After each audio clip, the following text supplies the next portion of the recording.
My name's Bob Garner, and I run Casal di Fichi, which are some sustainable holiday apartments in an area called Le Marche of Italy. And we've been running these apartments for 15 years. And we've been learning over the years how to develop to be more environmentally friendly.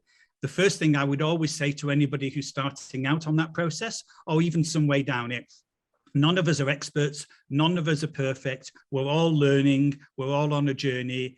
So wherever you are in that spectrum, don't be concerned. We're all trying to move along gently and make progress and help each other along the way. So that's one of the things that I'm hoping to help you with today. I'm also an outreach coordinator for Tourism Declares a Climate Emergency. So it's a voluntary position. Tourism Declares doesn't have any money. It's all run by volunteers. What we try to do is encourage people to get involved, to raise their hand and say, I accept the climate emergency and I want to be part of the solution.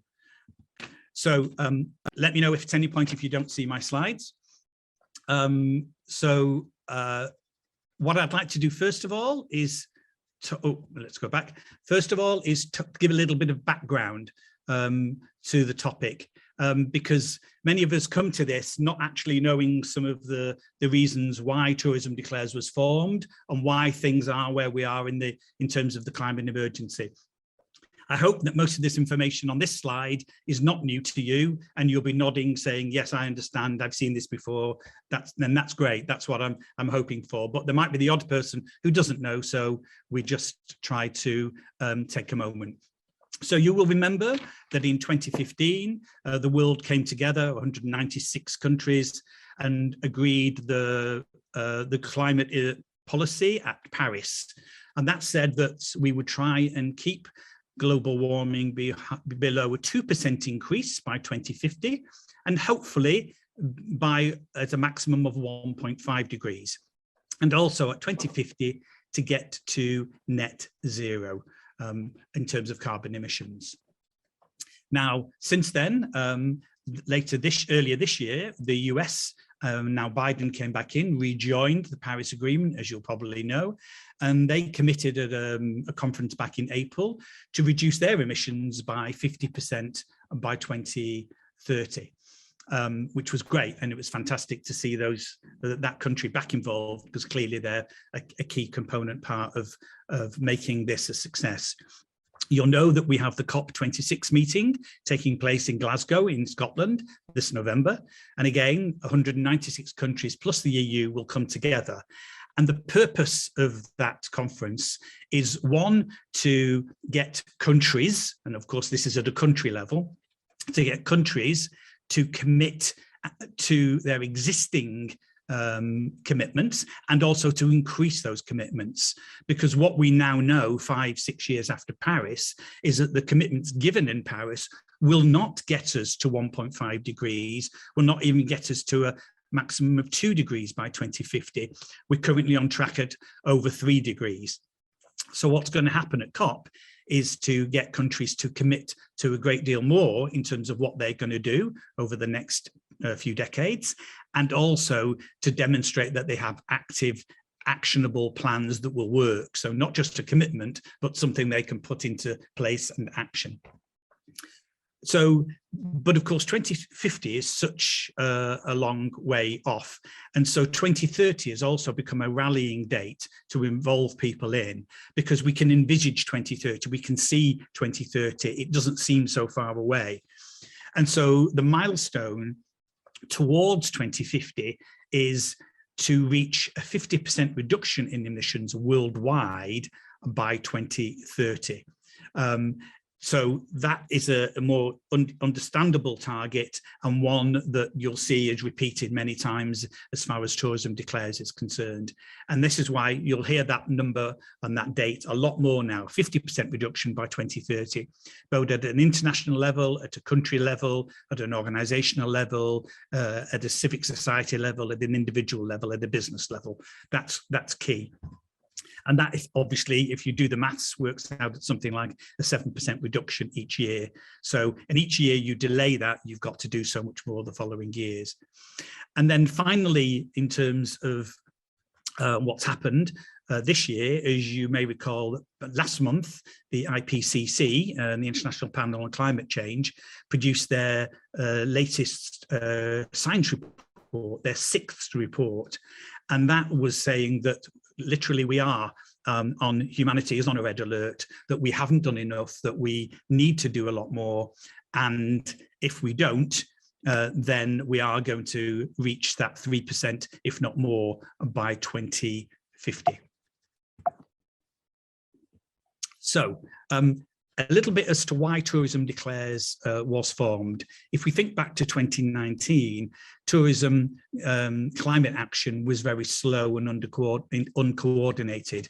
There weren't the infrastructure there wasn't the systems and people there and the organizations to bring people together and to galvanize people to get involved. Actions were very much about talking about it, but not based on the climate science. And as you'll see, the climate science is very important, that we need to back our commitments and our actions in actual science. And also the sector was very much working in silos. They were working in different silos, whether it was aviation or accommodation or cruise liners. People weren't working together, they weren't coordinating, they weren't sharing best practice. And so we were also seeing that the climate declarations were happening, but were taking place at a city level or at an international level. And that's what we wanted to change and get people to be more involved in making a difference. So to give you one stat there, we know that there are 2012 declarations worldwide in 34 countries where cities or areas have committed and declared a climate emergency. So that's 2,000 different jurisdictions around the world, and those jurisdictions cover over 1 billion people. So in January 2020, Tourism Declares was launched with 15 initial members, and those members give a declaration, and everybody gives the same one. So you'll see now, if you go to the website, there are over 320 members, and each member gives these 5 declarations to be part of Tourism Declares. They're declaring an emergency, they're putting up their hand to say they acknowledge that there is a problem and they want to be part of the solution. They develop a climate action plan within 12 months of that declaration. So not immediately, you can sign up today, but within 12 months, you are expected to have a climate action plan together. And you can see all those climate action plans that have already been published on the website. And there's no right or wrong about what your climate action plan includes. It's about what you can achieve and what's feasible in your community, in your business, in your area. We ask people to share those climate action plans and to update them on a regular basis. And we also ask that they be aligned with the climate science, as I talked about earlier. So this is the IPCC's advice that we need to cut carbon emissions by 55% below 2017 levels by 2030. So I simplify it to 50% by 2030 because it's easier for people to remember, and to keep global warming below 1.5 degrees before 2050. So the other 2 commitments that we look for from members is that they will collaborate, that they will encourage their partners, their suppliers, their competitors, anybody in the industry who they feel would benefit from being a member, to share that idea and to involve them and get them to be participating in what we're trying to achieve. We need more people involved, hence this webinar today. And we're also asking people to advocate for change. which is to recognise that we do need system change across the industry, and that we need a just transition of that change. And that change will be different in different areas because different communities have different responsibilities in terms of what they have done to contribute to climate change or not, as the case may be, and what they can achieve. So, as I say, we have over 320 members based in over 60 countries. And this year, we committed to creating 3 climate action blueprints for the COP26 meeting, which of course is taking place in a month. And I'll talk about those again in a moment. So what we do, what Tourism Declares does is build a network, build a global community, bringing people together who have the same beliefs, the same passions, the same ideas as us. Understanding, as I said earlier, that nobody has all the answers. And in fact, I often say to people, to join Tourism Declares, you don't have to have any of the answers. You also don't even have to know what sort of questions to ask. That comes later, after the declaration. And I think that's important because people can feel somewhat intimidated that everybody who's involved really knows what they're doing, that they're miles ahead of everybody else, that they are not going to be welcoming of people coming in who say, I really don't know what to do. I want to do it, but I don't know what to do. So I think it's important that all you need to join Tourism Declares is a commitment to get involved. The answers, the solutions will come later. And that will come through supporting all our members, creating resources so that you can learn from people who are ahead of you, who've already gone down that path, taken those steps, and you learn from those people. And of course, we want to amplify your voices, your ideas, your methodologies, and get other people to sign up to those and follow those where they work. And we have 2 values which are really important within Tourism Declares. One is, of course, is that everybody is welcome. That's really important, that we have everybody involved and everybody feels they have a part to play. And that we can only succeed if our community represents everybody. We know that some communities had little or no responsibility for the current climate crisis, but they're the ones that are often underrepresented and who are not listened to and are not taken on board. So what's important for us is that our industry and our community needs to represent all sectors of the community. Global North, global South, every sector, every community is really important, and your voices need to be heard. So we have a volunteer network, and it's the volunteers that help develop the resources, connect people, and share the good practice. We have an internal community platform that when members join, they join the platform, they can see what everybody's writing about, what everybody's posting, where people are sharing their ideas. We try to connect people into different sectors, whether that's a geographical sector or an industry sector. So for instance, I'm very active in the accommodation sector because I run accommodations. And so that's the area I know best. So that's where I try to help people who are starting out, who are running accommodations, and help them develop their plan. And of course, I learn from other people who are further down the path from me. We also have a Spanish arm now, Turismo Declara, and they are helping embed diversity and climate justice in the Spanish-speaking world. We recently completed a global climate action survey, and we had many thousands of people from all around the world who completed that survey. And it's that survey that's just about to be published before COP, which will help guide the Tourism Declares community as to what our members want us to do in the months and years ahead, because we don't want it to be a top-led organisation. We want everybody to be involved. We want to listen to what members are asking for, what they need, and try and deliver that. There is no hierarchy at the top who have all the answers to these problems. We're all learning, we're all sharing. But this survey, which will be published soon, I haven't seen it myself, will help us set out a roadmap for the actions that we take after COP. We also have some expert working groups and they share best practice and challenges. And again, I'm involved in the accommodation group, and we're trying to put together these blueprints that I've talked about. So these blueprints that we're working on at the moment are in 3 areas: in accommodation, in destinations, and in tour operators. And they will be published by the COP in November. And the idea is that they will be a collection of best practice, of resources, of ideas, of solutions, of workable tactics that we can give to the people in those 3 sectors. And obviously we'll develop others as we go along, because what we're finding is people join and they start off, but they're looking for a roadmap. They're looking for actionable steps that they can take. So these blueprints, which will be ready in a month, will help in those 3 areas. And that's key, because people don't have the time or the resources to go and research all this themselves. We need to help them, give them the solutions as best as we can.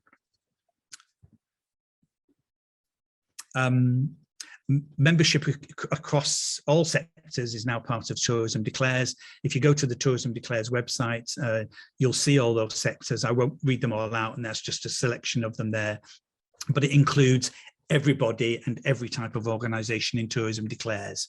Remember, tourism accounts for 8% of global greenhouse gases annually, and 10% of the global workforce are working or connected to tourism. So it's a huge, vast organisation or set of organisations, and each sector, whether it be a tour operator or hotel or attractions, they have different challenges, they have different problems, different objectives that they need to achieve. And what Tourism Declares is doing, when we go to the COP meeting in November, is trying to represent all sectors of the tourism industry, not just one part of it. So we're trying to grow and collaborate as we grow. So we're doing that through working through the certification schemes, and there are many who've already come on board, like Green Tourism. We've undertaken the global survey that I've already mentioned. We've got the blueprint methodologies, which are going to be published, say, next month. The Glasgow Declaration, which I'm going to come on to in a moment, and the Race to Zero. The Race to Zero is a coalition of business organisations, not just in tourism, but we are a part of it, who are helping organisations get as quickly as they can to net zero, because that's what we need to achieve very quickly. So what will happen beyond COP will be the Glasgow Declaration, which I'll talk about in a second, which is the big picture. Tourism Declares is going to be taking that big picture and turning the commitment of each individual into actions and supporting each individual organisation to deliver on their climate action plan. And that's a big ask, but that's what we need to achieve. And to do that, we're developing a toolkit of resources for members, whether that's through our networks, through the internal intranet, or through the blueprints. And I've already mentioned the blueprints, which are for the accommodation providers, the tour operators, and the destinations. What we need to do is grow Tourism Declared significantly, but as it grows, continue to develop people and not lose people along the way, because it's really important that everybody stays involved. There's a lot to do, and people have limited time and limited resources, and I'm sure you come across that every day. So we need to make it as easy as possible for you to engage and deliver what you need to for your community. So I now want to just mention finally about the Glasgow Declaration.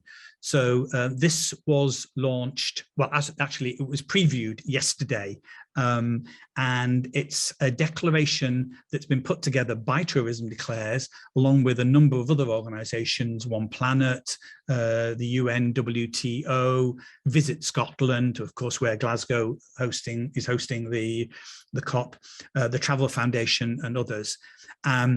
And it's basically a declaration that we are taking to COP to show a shared commitment to unite stakeholders to transform tourism and create effective climate action.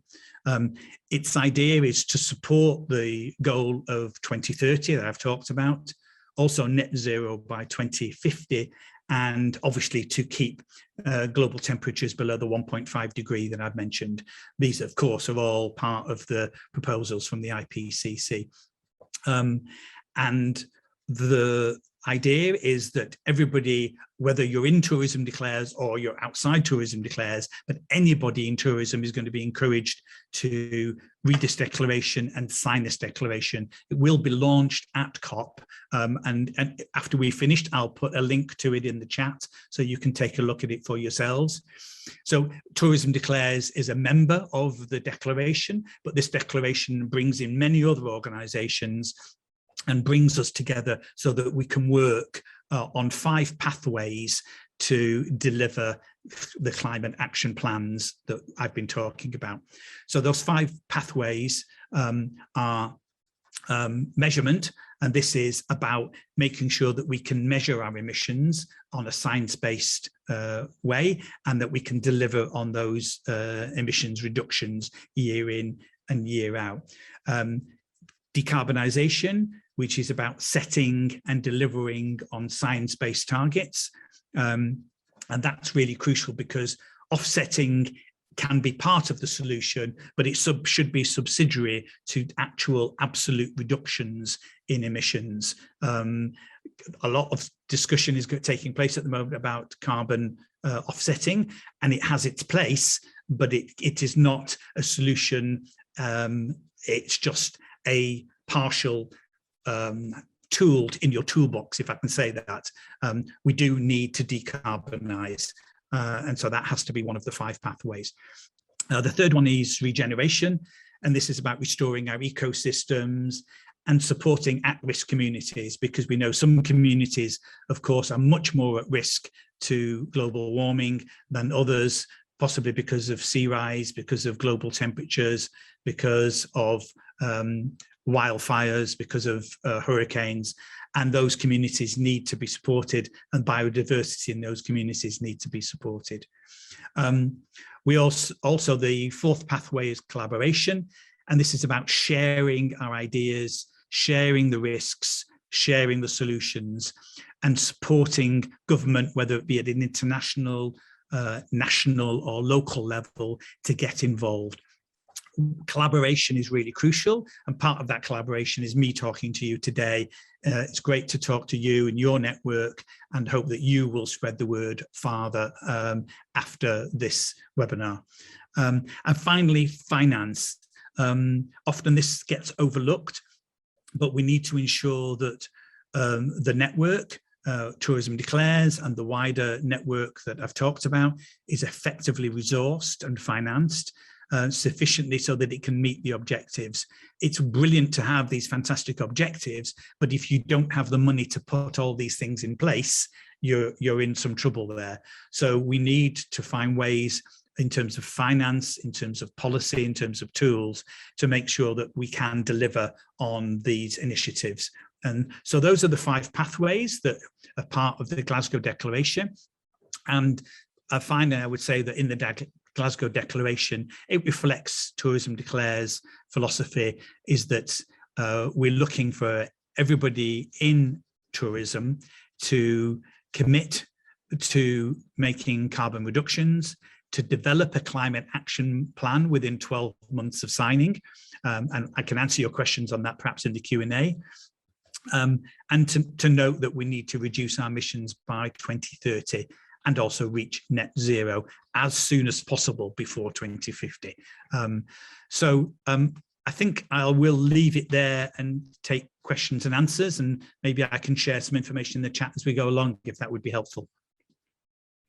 Thanks, Ritu. So thank you, Bob. I think that was very, very informative, I must say that.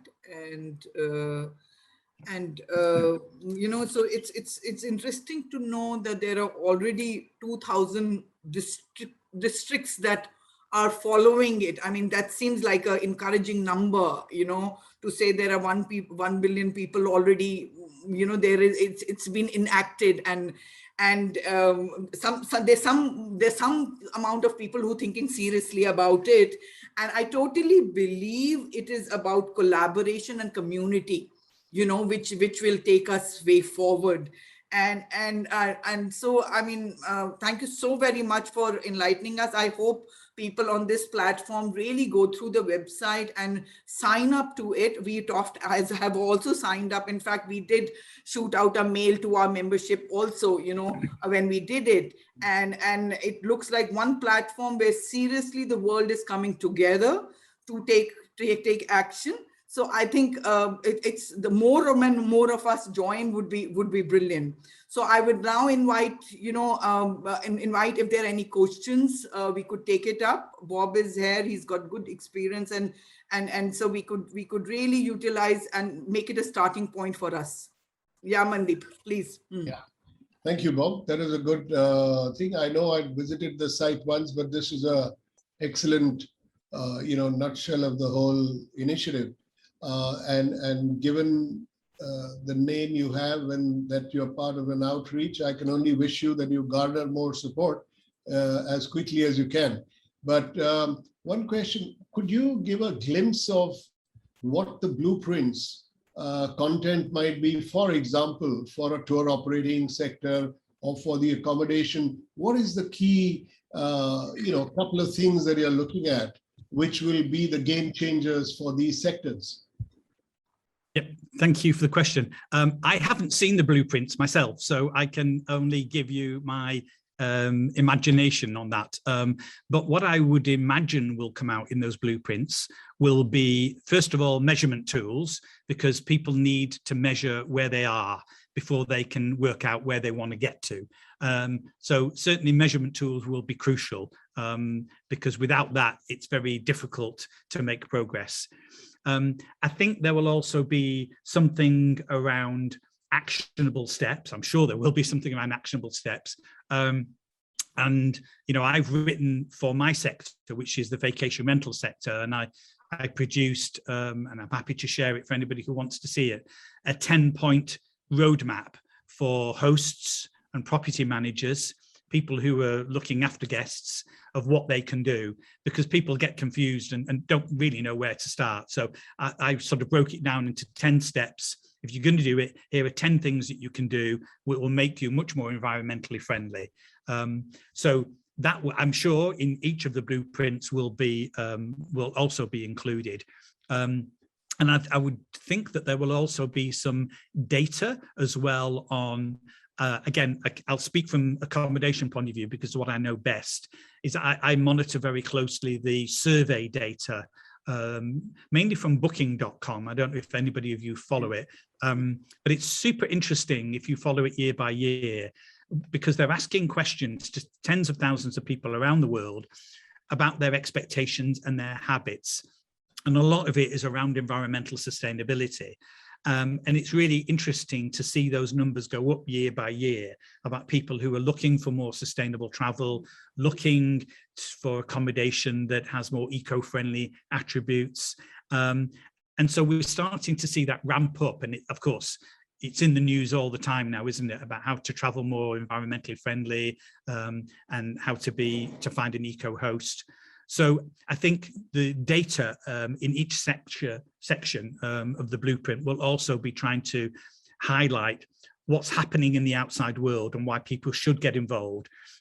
Because if you don't, ultimately, you're going to miss out on that business, because people come to my business partly because I'm environmentally friendly, and they sought me out for that purpose. So I really encourage people to think that being environmentally friendly is not an aside, a separate thing from running your business. It's a core to your business. It's a core success for your business, because more and more people are going to be seeking that.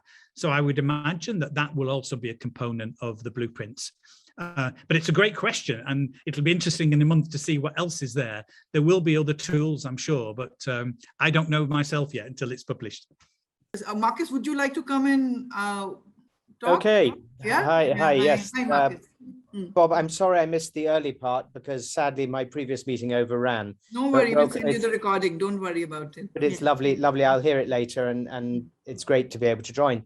No, Booking.com surveys, sorry, just a slightly cheeky reply that, you know, for years, TUI was doing these surveys 15 years ago, showing that 60% of tourists wanted to have a more sustainable holiday. The moment you say, yeah, we can do a more sustainable holiday for you, it'll cost you $5 more. Oh, no, we'll carry on with the same holiday. And in the travel industry, still driving me personally, and I think several other people probably on this panel mad, is yes, we know we've got to be more sustainable, but let's just get ourselves back on our feet. And then we'll worry about sustainability later. And I think, yeah, so while I suspect that the data is true, it's yet really to be coming to the coalface, if you see what I mean. Yeah, it's a good point, Marcus. I think two things different from the TUI of 15 years ago and the Booking.com survey now is that the context has changed. We have a lot more information now. People are much more aware of the climate emergency. It's in the news a lot, it's in the press a lot. And I think even the ordinary person who's not connected with tourism or climate emergency in any way has more of an understanding than they did. And so I think it's happening more and more. I'm certainly seeing it from my perspective. And we add supplements to our fees that are obviously optional. And we've been doing that for some time now. And I can say this, at least, is that in the supplements that we add, which go towards offsetting carbon, though I do re-emphasize that is not a full solution, it's part of a solution. I think that's important to say. We've never had a single person say, no, they don't want to pay that supplement. So I don't know whether that says something about us or whether it says something about our guest profile, but I think more and more people are understanding that they need to make a difference and can make a difference and are a little bit more conscious of how they travel, when they travel, where they travel, for how long they travel, and they're connecting the dots, the intersection between the climate emergency and their personal behavior, whether it be at home or on holiday. We're not there, you're absolutely right, we've got a long way to go, but I think the eco market is going to boom very quickly and a lot more people are going to come into the market, and we need to be careful of greenwashing, of course, because we all need to be doing the right thing. But I'm really convinced that we'll see a boom in the next year or two as people start to put those things together in their mind and want to make a difference, not just when they're at home, but when they're on holiday. Yeah, I quite believe, Bob, what you're saying, because I think what's very important is communicating and bringing awareness. I think where India is standing, I mean, I many a times face the situation that people don't understand what sustainability is. Everybody's got a different definition to sustainability. You know, many of the people think sustainability means to sustain their business only. You know, they leave out the social and the environmental aspect, you know, so I guess right now we're still in that environment awareness stage, I would say. You were still in that kind of a stage. So totally with you. Akriti, you've got your hand up. You wanted to ask something, yeah. Yeah, thanks, Ritu. Hi, Bob. It's great to hear you out. I am not from the travel industry, but I am asking a question from the perspective of a tourist, a young tourist. When I open my tablet, I see Ryanair offering me 10 euro flights from Germany, let's say from Düsseldorf to whatever, Paris or whatever. And then I look up at Lufthansa, which I also fly, I pay double the amount of money. So I want to know an example maybe from your organization, or how are your organizations or organizations in the tourism sector actually putting this pressure on private sectors where they can, not do this, and they put a stop to it, or at least sensitize us about it. Because for me, a student, I would, whether or not I'm studying sustainability management, I choose that 9 euro flight. So what is the actionable item from organizations like Tourism Declares or whatever? What are you doing? Can you give an example of that? Yep, good question. Aviation is one of the most difficult subjects because we know that aviation at the moment, there isn't a sustainable alternative. You cannot fly sustainably at the moment on a commercial basis. It does not exist. The technology is not there.